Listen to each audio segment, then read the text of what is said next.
started as a jumping off point of exploring my friendship with my friend Sharon, who passed away recently, and from that then looking at the nature of friendship in general, and I think a big part of the piece for me is reorganizing my priorities. So I usually use the projects I'm working on to work on some part of myself, kind of psychologically, spiritually, because this is the vehicle I know how to use. And so I think one of the things I'm working on with this is about editing down, but it's also about reprioritizing my relationships with people, and over my issues around my career, and advancing my company, and being successful in this sort of outer way, is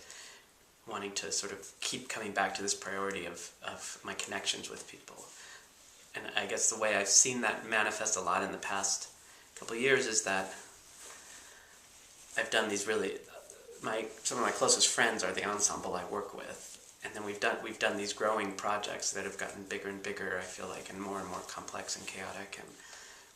and more stressful in a certain way to me. I don't know if more, I think it's maybe always stressful, but what I'm seeing that I don't like is how stressed out I get around making work,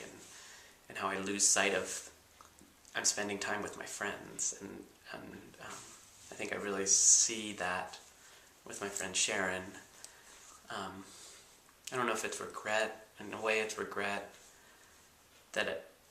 I feel like I got more caught up in my career than I wanted to, and missed out on awesome opportunities for our friendship. And then when she died,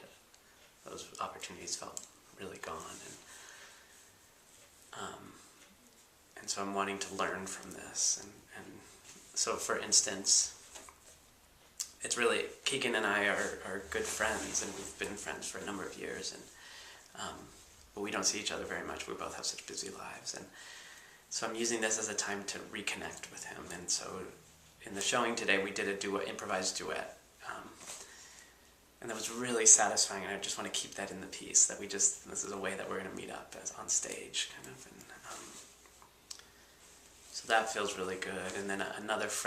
good friend of mine, Sue Rajinsky, who was a dance artist up in the Bay Area and has moved to Southern California, is going to come up and be part of the show. She'll be here just the week of the show, and we're going to integrate her. And originally the piece was going to be looking very different, and I wanted her for specific theatrical reasons. But then when I didn't need her for those theatrical reasons, I still wanted her just because she's a good friend, and this is a way to spend time together. So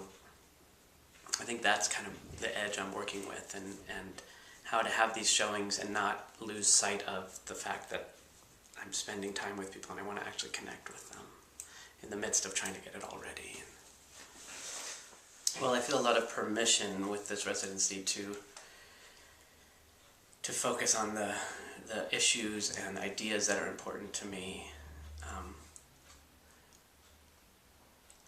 including sort of how performance, to really think about and examine how performance connects with people on a very individual level, and what does the makeup of an ensemble have to do with the work itself. So issues around diversity and inclusion, and who is doing the work, and the kind of community of people that come together to do the work being just as important as the performance itself. And I feel like that's a value that I see at CounterPULSE a lot, around each stage of the process having an integrity in terms of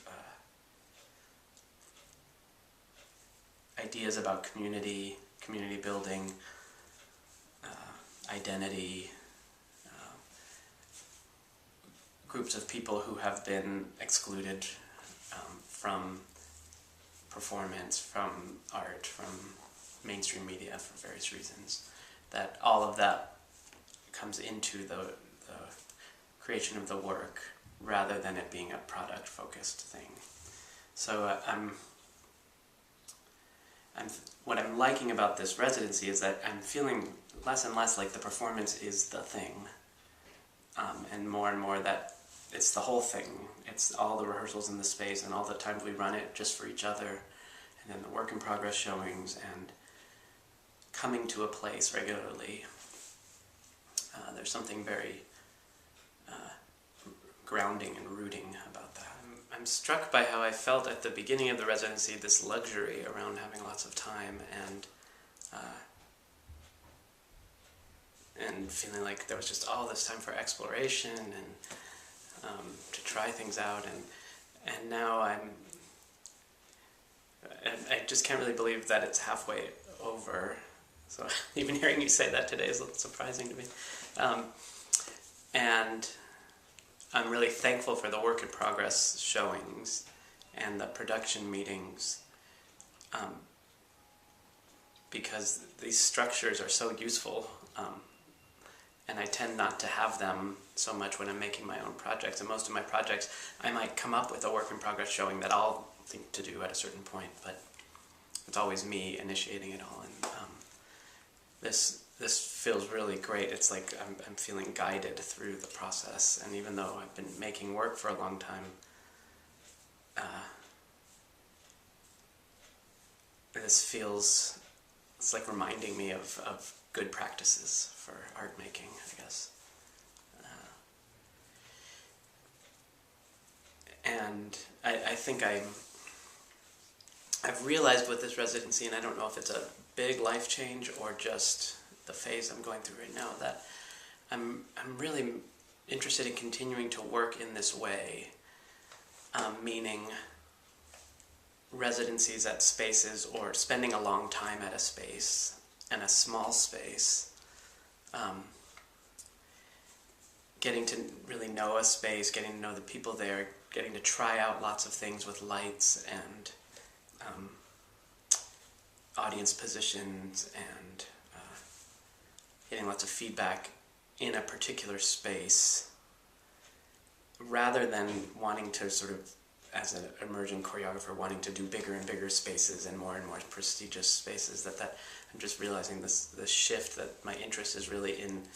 small, intimate settings where we can experiment and